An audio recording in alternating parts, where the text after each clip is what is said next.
Okay, so I'm going to be doing a March update.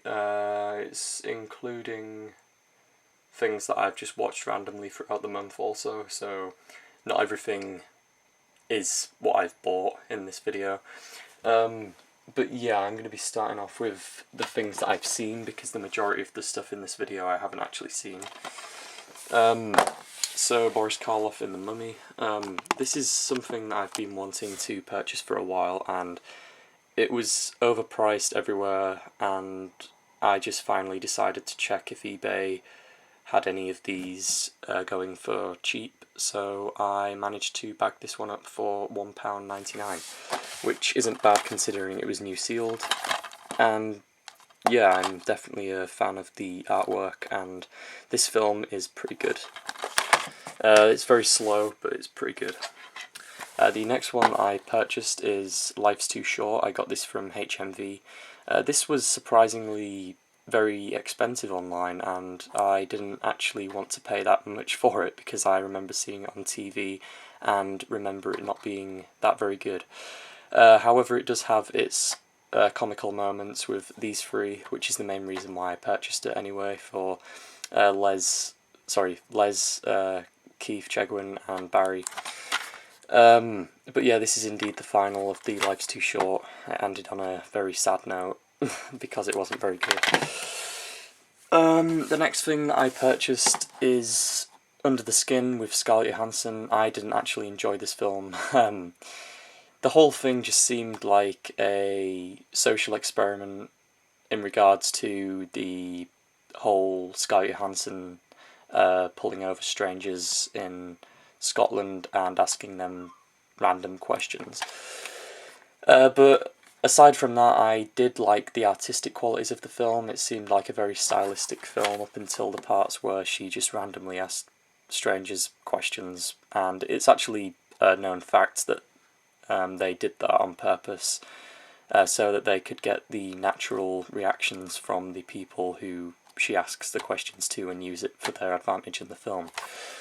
To be honest, I think that's quite a cheap way of getting footage, and when you actually see the film, you will realise that their reactions are real. However, it doesn't come across that way because they don't add any redeeming qualities to the film.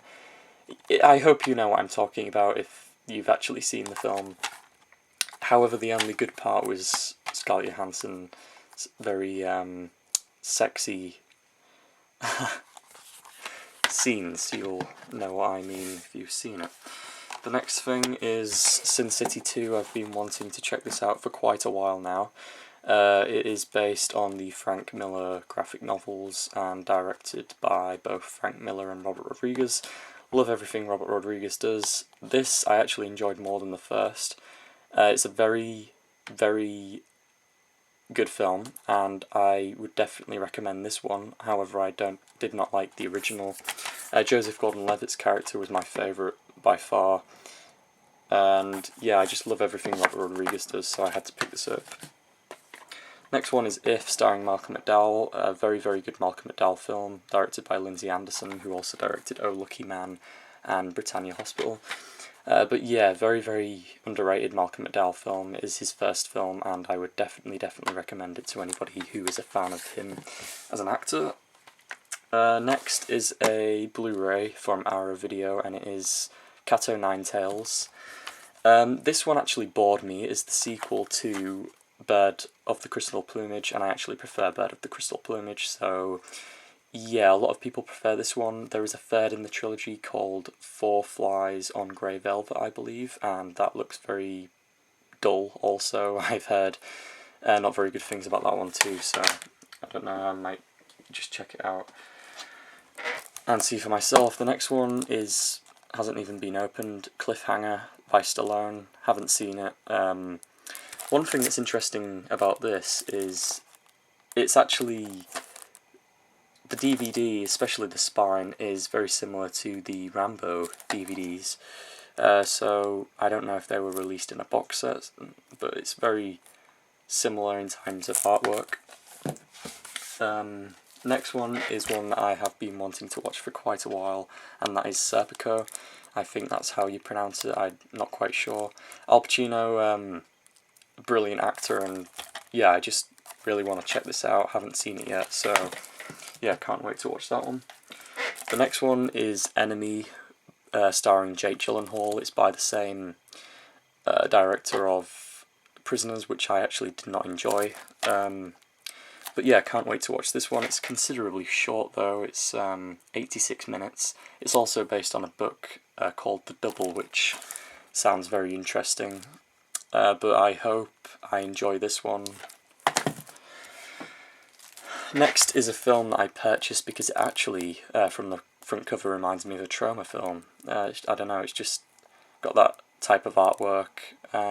Certainly reminds me of an 80s film anyway, so I guess that's what intrigued me to want to buy the film. But it's by the creators of You're Next, and it stars Dan Stevens from A Walk Amongst the Tombstones, which I also want to give a watch. Next is a film called Gone Girl, which I also haven't seen, and yeah, this edition is very, very nice. It comes with a little booklet. But yeah, I was actually recommended to watch this film by a friend. And I don't know, if I like the film I might also pick the book. This is the Blu-ray edition, by the way, it's quite hard to tell.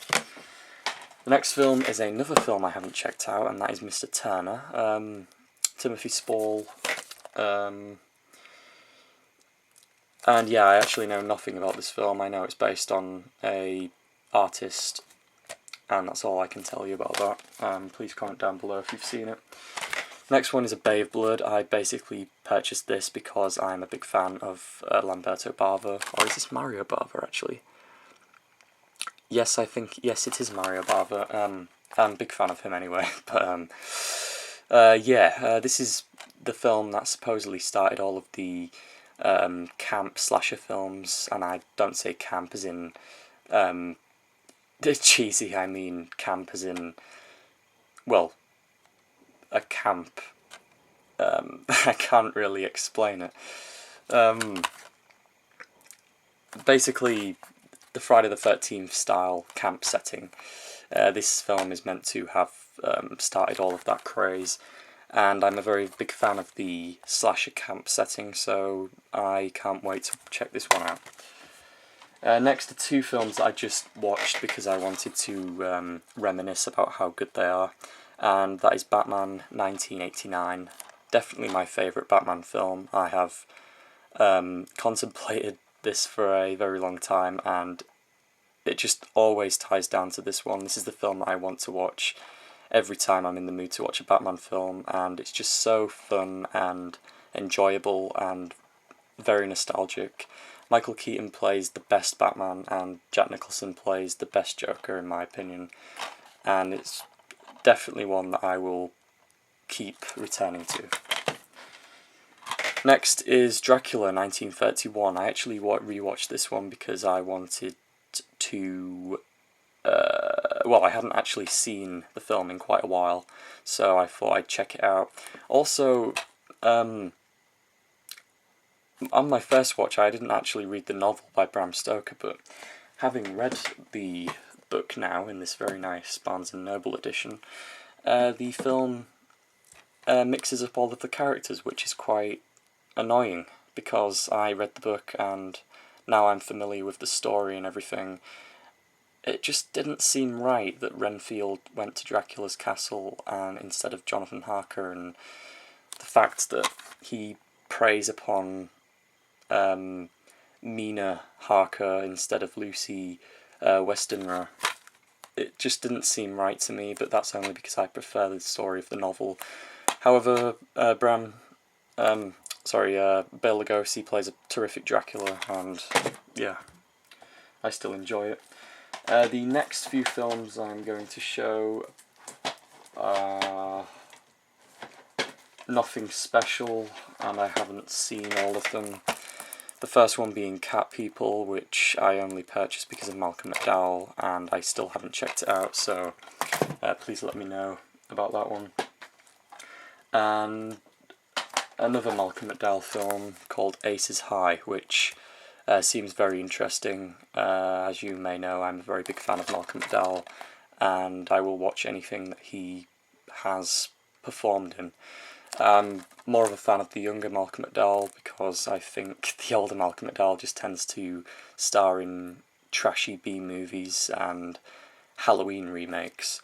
But yeah, definitely need to check this one out. Also, this is kind of book related, but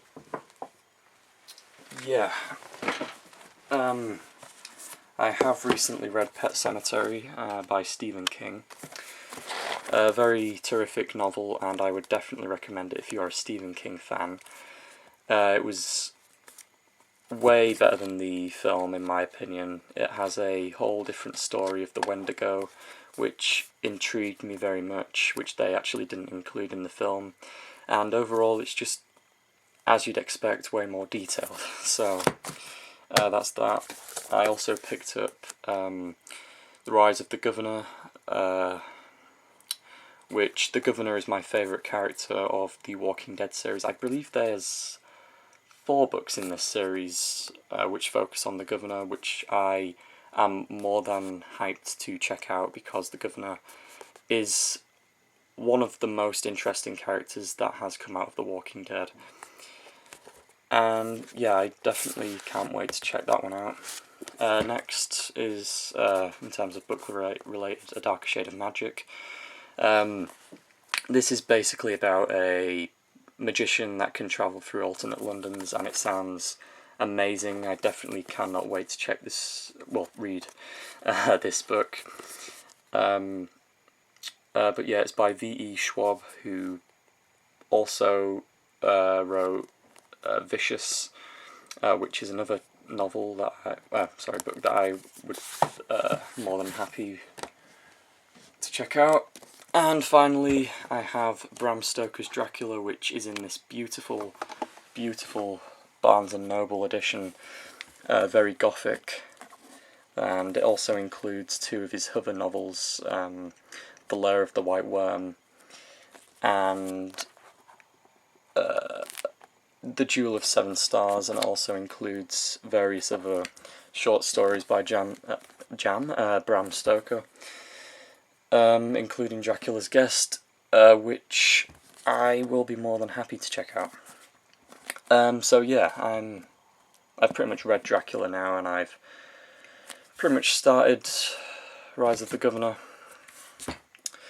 But yeah, that is pretty much my update. So yeah, that's everything that I have yet to check out and have checked out. If you've read or seen anything in this update that I have yet to, then please let me know in the description. And yeah, that was my update. Please rate, comment, subscribe, and goodbye.